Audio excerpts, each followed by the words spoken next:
to say I enjoy studying the Haggadah with all of you.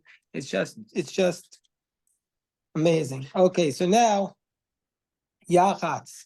We break the middle matzah, Chatziyat HaMatzah v'Hatz Na'ata. They say hiding of the matzah.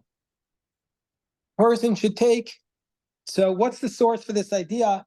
You're supposed to take the middle matzah and break it in two, and take the larger portion and give the larger portion to one of the people who are reclining to watch it for the afikomen. And you put it under a napkin, and the second part you put under the Seder plate between the two whole ones. That's what the Shulchan Aruch says. So, okay, everybody hear this? You take 3 matzahs, you break the middle one in half, take the larger one, put it aside for the afikomen. The smaller one you put under in between the 2 matzahs. Then you have to be careful to put the afikomen in a napkin that doesn't have chametz. Okay, that makes sense, sure. Now, there is a practice, the Mishnah Berurah says, to put the matzah in a napkin on your shoulders, remembering of the Exodus. Has anybody ever seen this? Yes. Yeah, it's a very sweet custom. So somebody, okay, now they quote the Chok Yaakov, who writes that the custom has spread that you allow the children to quote unquote steal the afikomen. So as a result of this, the point of this is so that they don't fall asleep before the manashtana. Okay. Now, what's the source for all this? The source for all this is based upon the Gemara says that this is the bread of affliction. It says matzah is called a lechem oni. Have you heard that? Matzah is called lechem oni. And so therefore the Gemara in Pesachim says, why is it called bread of oni? The Gemara there gives 2 answers.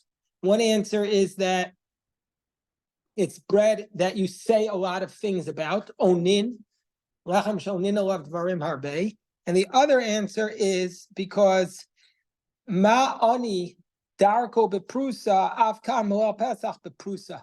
Just like a poor person just takes only a small piece of the bread, they don't get the whole piece. So too, on Pesach, we don't have the whole piece of bread, we just have a broken piece. And that's why we take this idea and we make a centerpiece of our redemption, the broken piece. That's the answer of the Gemara. Another answer is, it says in the Gemara in Brachos 39b that Rav Papa says everybody agrees that you take on Pesach a broken piece of matzah and you stick it into a whole one. What's the reason? Because it says lechem oni, and so therefore we're supposed to combine one broken one with one whole one. That's the source, and that's the Vilna Gaon's practice too. So I'm sorry, what do you mean by broken piece with combined broken piece with a? So according to the Gemara, it's not our practice. Most of the people here have 3 matzahs and we break one. But the original custom of Rav Papa in the Gemara was that on Seder night you come to your plate and you have one broken piece of matzah with one whole one. So we are kind of going back to that custom by breaking the piece of the matzah. Here, take a Haggadah, Elon. Right. Okay. Concept of broken. Yeah, well, I definitely think that that's there. There's this concept of reminding ourselves that in order to have redemption, we have to recognize the brokenness, the incompleteness, the fact that we went from brokenness to wholeness. We're at the very beginning of the Haggadah. So the Rambam writes that you're supposed to do this between washing your hands and you're breaking the motzi. So the Rambam Haimani says that you break this actually later on in the Haggadah, right before you make the hamotzi. But most say that you do it right now after karpas, and that's our custom. Why do we break it prior to the telling of the story of Pesach? So because the whole idea is that the Haggadah needs to be said over a broken piece of matzah. Can't be said over a complete piece of matzah. Nobody, I think this is to me the idea. Nobody should sit at the Seder thinking our lives are complete. We have to know that there's brokenness everywhere around us. I was speaking to somebody who has just suffered a terrible tragedy recently, very recently. And they said to me, now I never realized that I was living in a parallel world, a world where there's people walking around happy, and there's a whole nother world with people just walking around with just complete, total devastation and pain. And now I'm in that world of the pain. So on the Seder night, as we sit at the redemption, we have to be cognizant not only of our own incompleteness, but also the brokenness that exists in the world. So that's what Rabbeinu Manoach says, that when you tell the story, you have to do it that way. The Shulchan Aruch Harav, do you know who that is? He's Rav Shneir Zalman of Liadi, the first Lubavitcher Rebbe, also known as the Alter Rebbe. He says that since you need to say the Haggadah al Matzah, therefore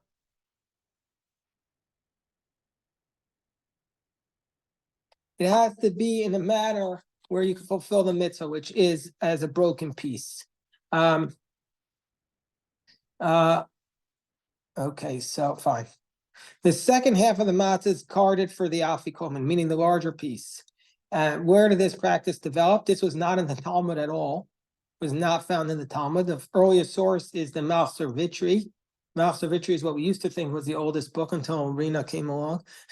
Well, we'll see what they say about it in her book, right? Right? No, I'm sure Rina's right.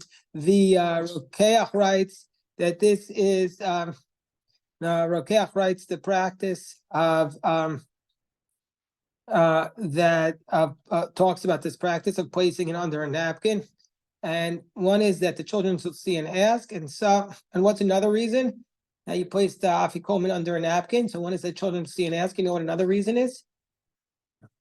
So that you don't eat it. Okay.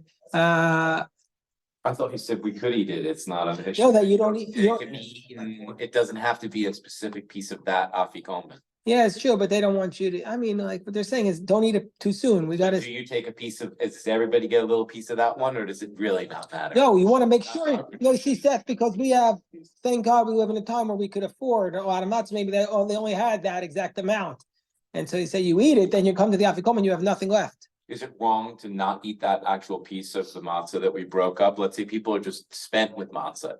Do you have to eat a whole piece of, like, what is the requirements for the afikomen? Like, I know regular matzah is 1 and like a quarter in like a certain amount of time or whatever. Is there a requirement for the And afikomen? usually they say, I can look it up here exactly, but usually they say it's kazayas. Let me look it up. Smaller, right? No, it's an olive size. Let me look it up. That's what I mean. It's not like a whole Hold on, piece hold and on. another quarter. No, let me look it up because you know what? Why should I have the Haggadah here with all the sources? Why should I just speak when I can check? Okay, so now we say eating of the afikomen. Okay. Let's see. Okay. So the afikomen. So the practice is to eat at the end of the meal. They just say noagim. It's a custom to eat at the end of the meal on an additional matzah, and that's called the afikomen. Why do we read it? To remind us of the matzah that was eaten with the korban Pesach in one gulp, and the others say that it's to remind us of the korban Pesach. Oh, so the amount is, according to the Shulchan Aruch, is an olive-size amount, kazayis. But the Bach writes that you should eat 2 olive-size amounts. Okay. And some say the eating of the afikomen is not talked about in the Talmud. There's a lot to talk about it, but I think we're getting off topic if we go there right now. But okay, so that answers your question. Another reason why some say a different reason. The Rambam writes that not that the children steal it, but that you pass it back. So okay, you pass it back to each other. Gesundheit. Okay, so now, okay.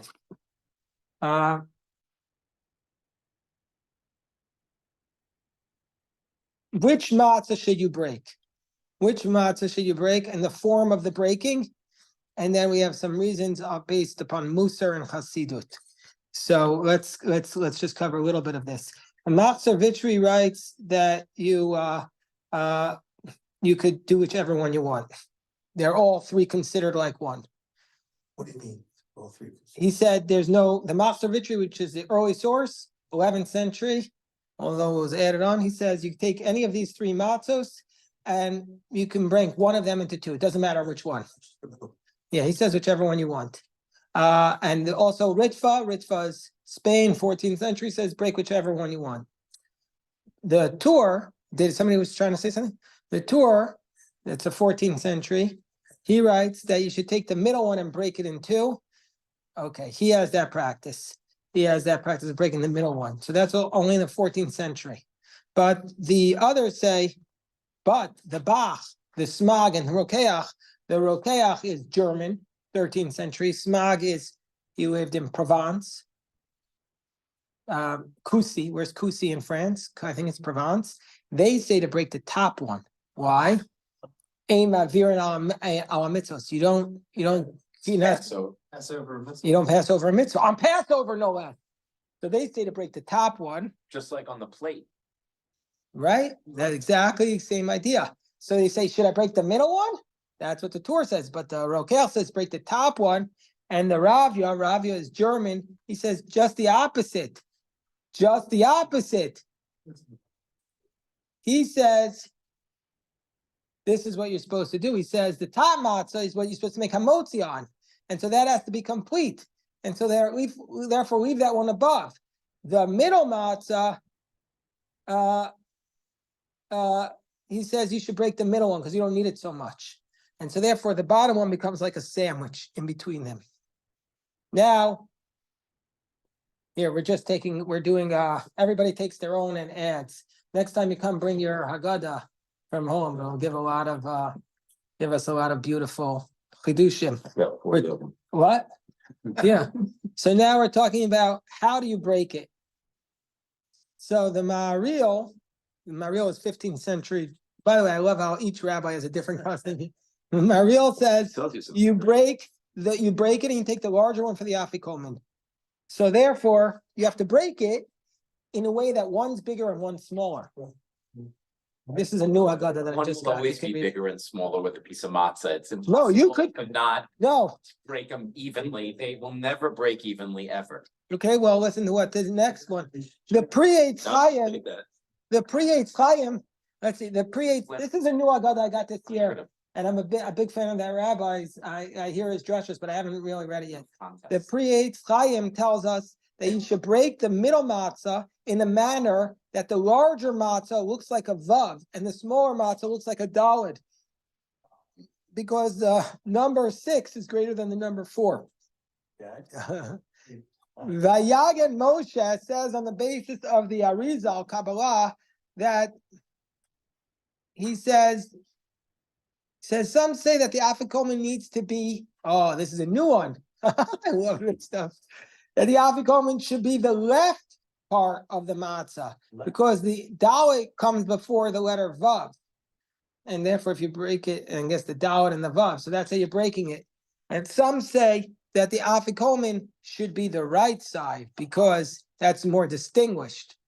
Now, the Kaf HaChaim says you should break it with your hand and not with a knife because that's what a poor man does. And also, you can't bring iron onto your matzah because it says in the Torah, "Lo tanif aleim barzel." Since you're going to make a bracha on it, you don't put a metal knife to it.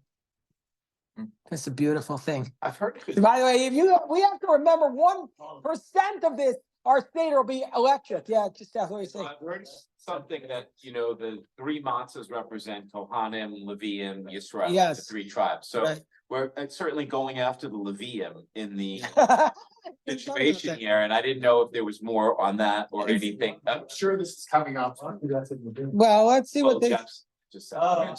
Let's see what they said. Jeff. First of all, that's not.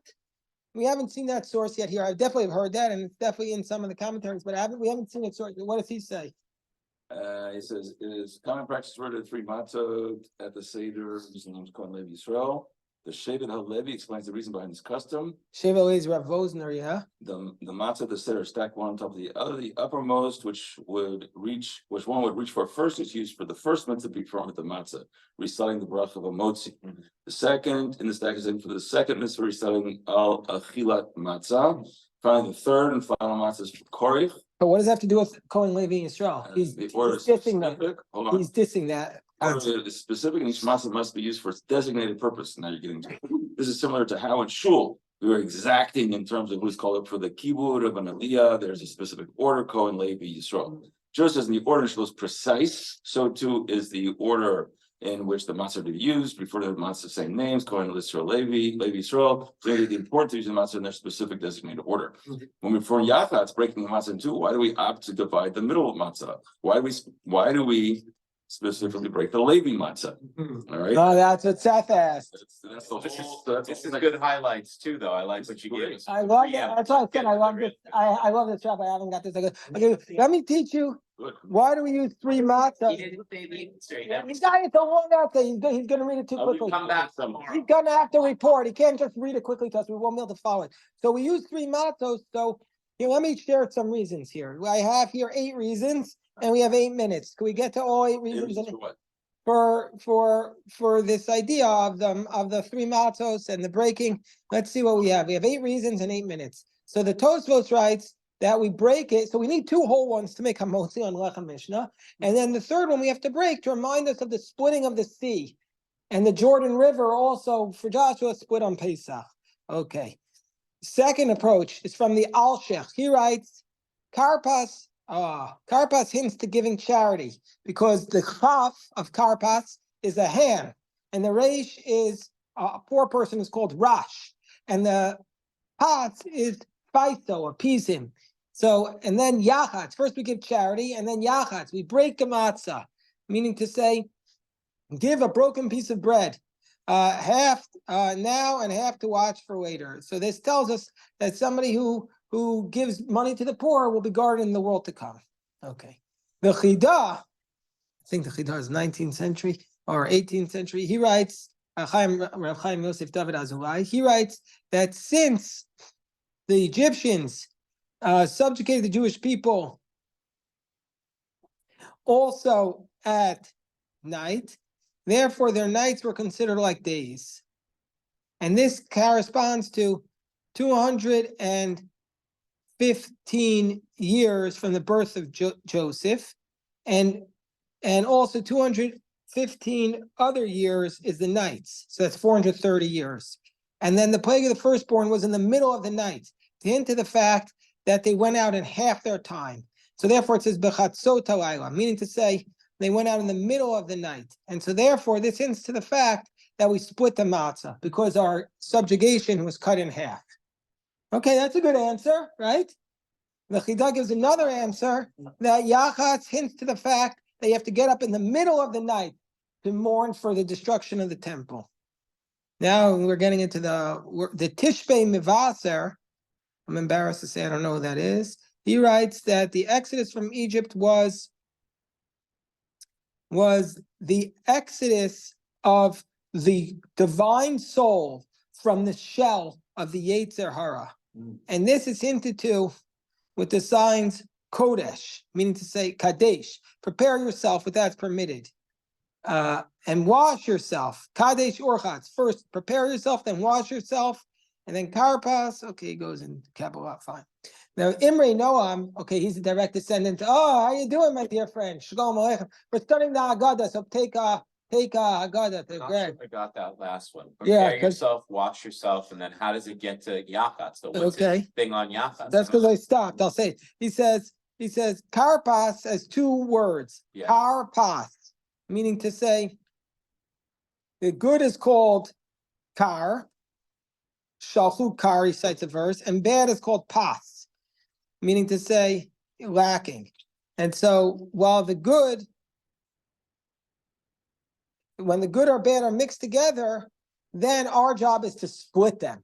So that's what he's saying. Our job is to split the good and the bad and separate the good from the bad. And so we go from Karpas. We split aside the Karpas by doing the Yachatz.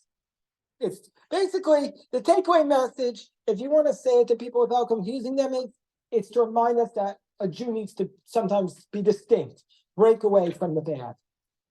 That's what he said, but I just like translated it in, without some of the jargon. Okay, now we have the Imre Noam, who's a direct descendant of Rabbi Elimelech. Obviously, I think he's his great grandson. I'm not sure exactly.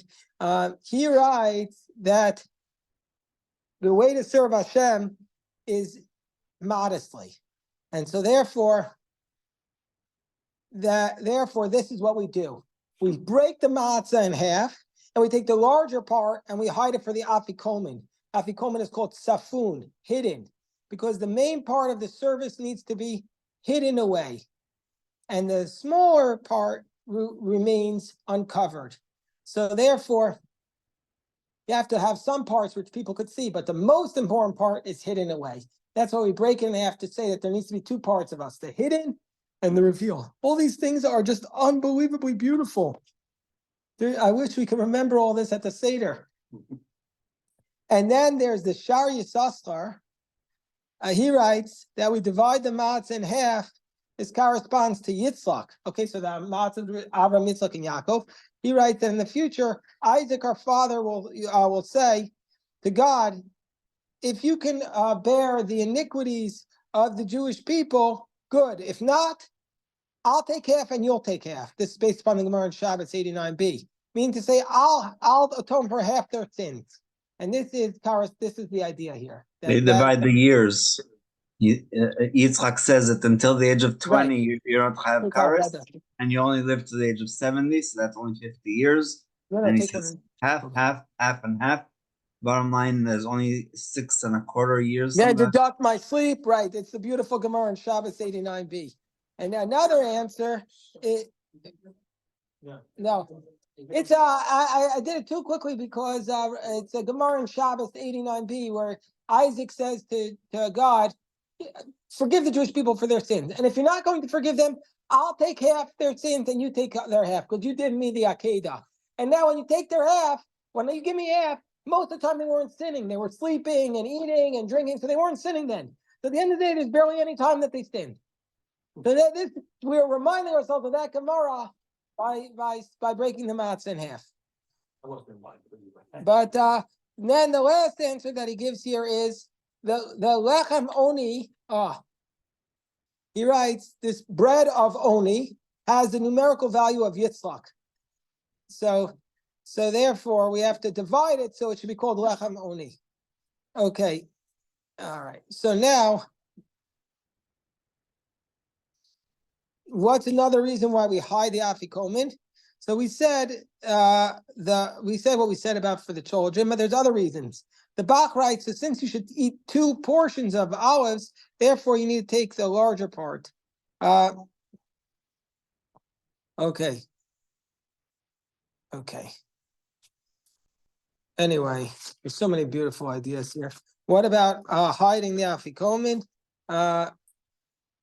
Put it under the napkin. The Marshal writes that you should put it into your pillows and your blankets. Why?